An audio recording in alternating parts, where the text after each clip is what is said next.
mga sisi! Kumusta na po kayong lahat at welcome back to my health and beauty tips channel.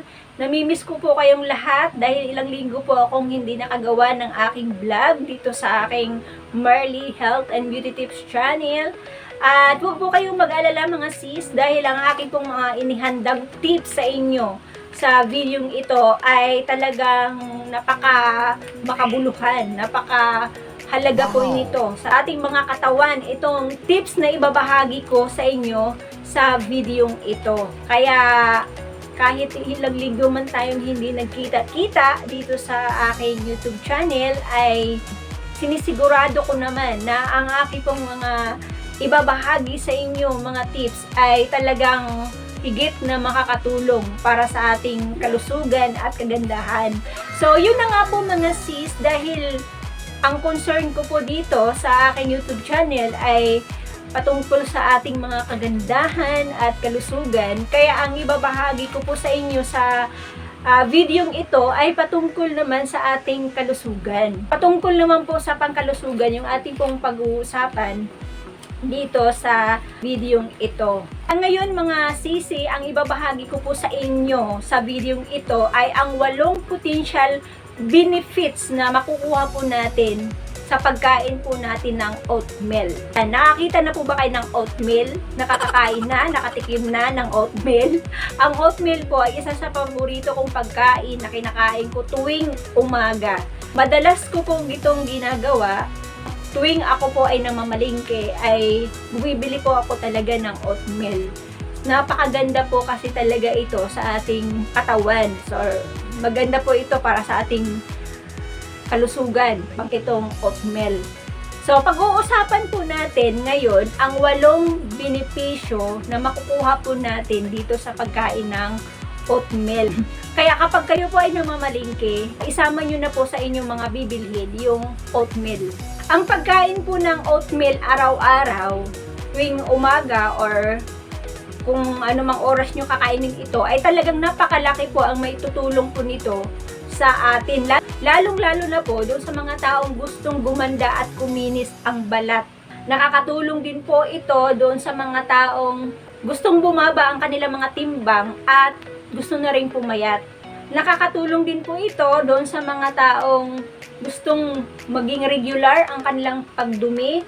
Kung sila po ay may mga problema pagdating sa pagdumi, yung mga tipong umaabot na ng 1 linggo, 2 linggo bago sila makakadumi. Nakakatulong din po ito sa mga taong gustong bumaba ang bad cholesterol sa kanilang katawan, sa mga taong ayaw magkasakit sa puso at ayaw maatake sa puso.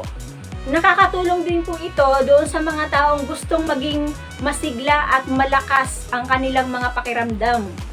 Nakakatulong din po ito para doon sa mga taong gustong maging mahimbing ang kanilang pagtulog sa gabi at doon sa mga taong ayaw tumanda kaagad. At marami pa pong iba na magagandang benepisyo ang maidudulot po nitong pagkain natin ng oatmeal. Ang oatmeal mga sis ay isa po sa mga healthiest food na mayroon po tayo. Sa katunayan mga sis, isa po ito sa mga inirekomenda ng maraming doctors, dietitians, nutritionists, at kahit ang mga fitness trainers. Ang oatmeal mga sis ay gluten-free. Kaya makakasiguro po tayo walang side effect at allergy reaction kapag tayo po ay kumakain nito. So, sisimulan na po natin mga sis ang 8 potential benefits na makukuha po natin sa pagkain po ng oatmeal. Unang-una, gaganda ang ating mga balat or gaganda ang ating mga kutis. Dahil sa masaganang vitamins at unique properties ng oatmeal, ito po ay mabisang treatment sa inflammatory conditions tulad ng irritation at eczema.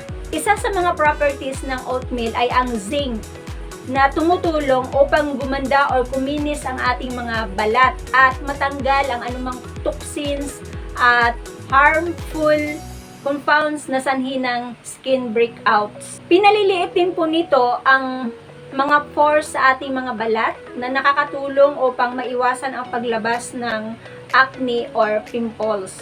Ang oatmeal mga sis ay mayaman din sa iron, isang mahalagang elemento para sa ating nutrition and saturation of moisture skin cells na nagbibigay ng rejuvenating effect. O, di ba?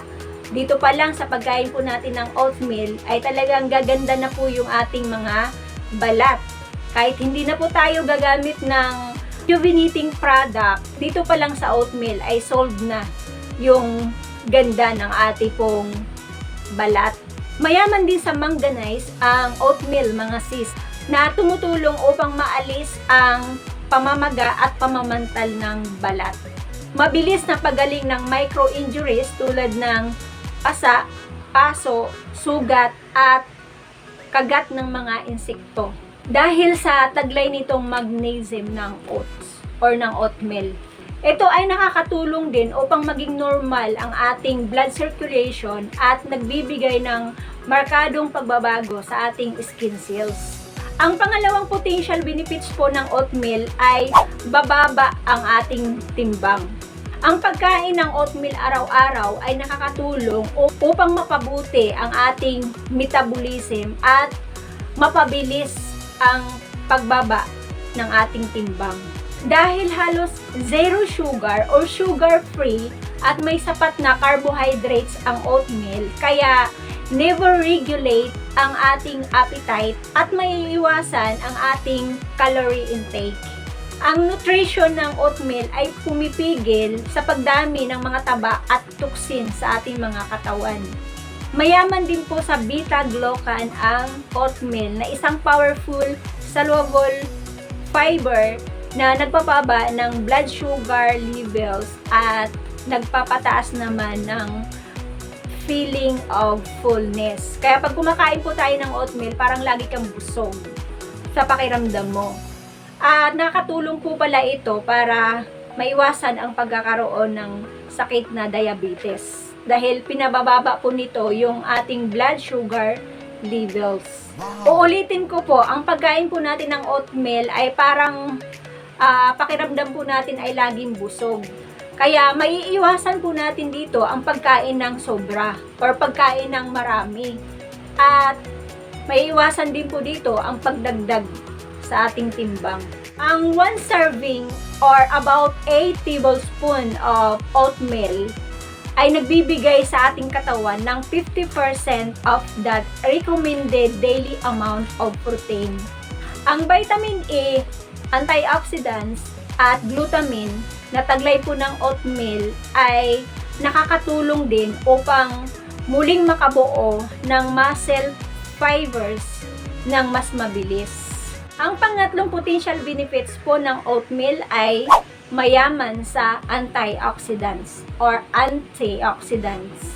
Ang antioxidants mula sa oatmeal ay mga sangkap na pumipigil at nagpapabagal sa ating pagtanda at pagsira ng cells sa ating katawan, sanhi ng free radicals. Ang free radicals ay unstable molecules na ginagawa ng ating katawan bilang reaksyon sa pressure na nakukuha sa ating kapaligiran at iba pang bagay.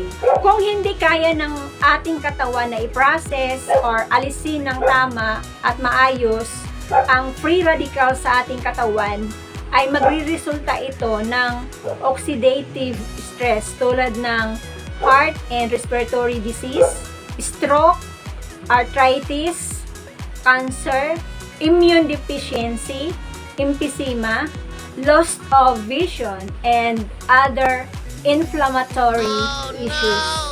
Kaya karaniwang isinasama ang oatmeal sa health diet ng mga taong mayroong ganitong health issues.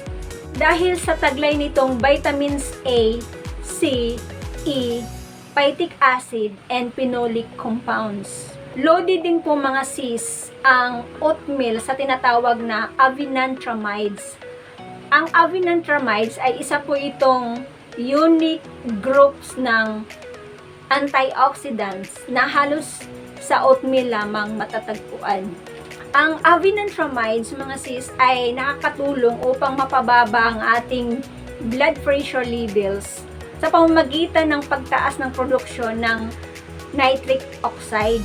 Ang gas molecules na ito ay nakakatulong upang lumuwag ang blood vessels patungo sa magandang daloy ng ating dugo. Dahil sa taglay nitong anti-inflammatory ng avinantramides. Ang oatmeal din mga sis ay nakakatulong upang mabawasan ang pangangati sa balat ayon sa Healthline. Ang mga antioxidants na nabanggit ay concentrated siya sa outlayer ng oatmeal.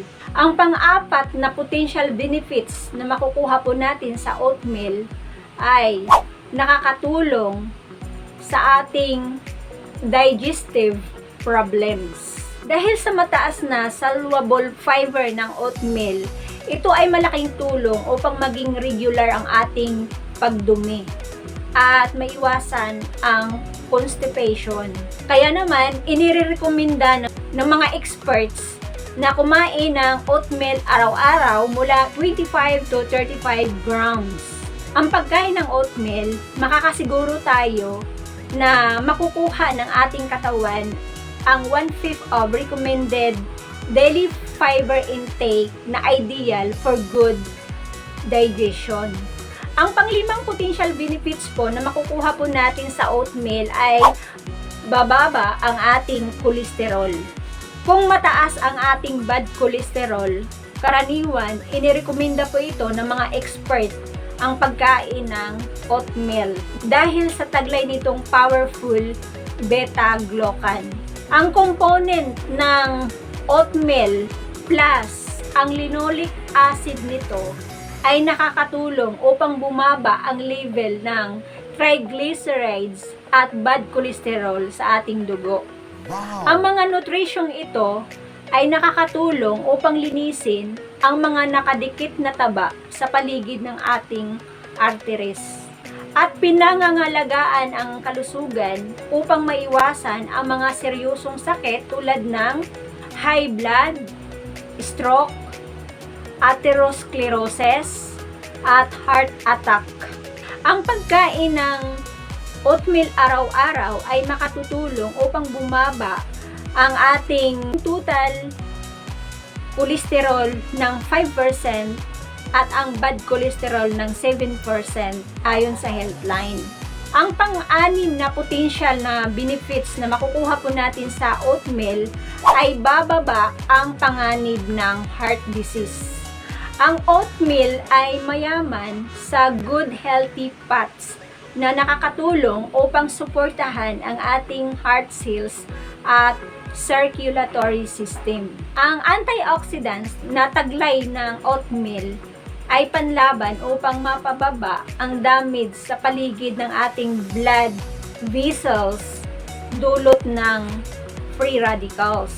Ang pang-pitong potential benefits na makukuha po natin sa oatmeal ay full of energy ang pakiramdam. Ang oatmeal ay mayaman sa carbohydrates, isa sa micronutrients na nagbibigay ng sapat na energy na kailangan ng ating katawan. Ang Food and Drug Administration ay nagre-rekomenda na ang bawat tao ay dapat mag-consume ng 275 grams of carbohydrates in a daily 2,000 calorie diet to have that energy na kailangan ng ating mga katawan sa araw-araw. Ang pangwalo at huling potential benefits na makukuha po natin sa oatmeal ay you will have a good night's sleep. Hindi lang pang breakfast ang oatmeal. Mabuti rin itong kainin bago matulog. Dahil ang oatmeal ay may melatonin, the sleep hormone na makakatulong upang makatulog tayo ng mahimbing. Ang L-tryptophan ay amino acids na matatagpuan lamang sa mga pagkain tulad ng oatmeal that promotes quality sleep and support calming and relaxing effect. Dagdag pa rito ay ang taglay nitong calcium, magnesium, potassium na tumutulong sa ating bedtime routine. Kaya kung hirap po tayong makatulog, kumain lamang po tayo ng oatmeal sa gabi. Yan po mga sis, ang 8 potential benefits na makukuha po natin sa pagkain natin ng oatmeal araw-araw. Sana ay nakadagdag po ito ng kaalaman sa ating lahat upang mapanatili po natin yung ating kagandahan at kalusugan. So, abangan po natin mga sis ang mga susunod nating tips na pag-uusapan dito po sa aking Merly Health and Beauty Tips channel. So, maraming pong salamat. Stay healthy and beauty. Bye-bye po sa ating lahat.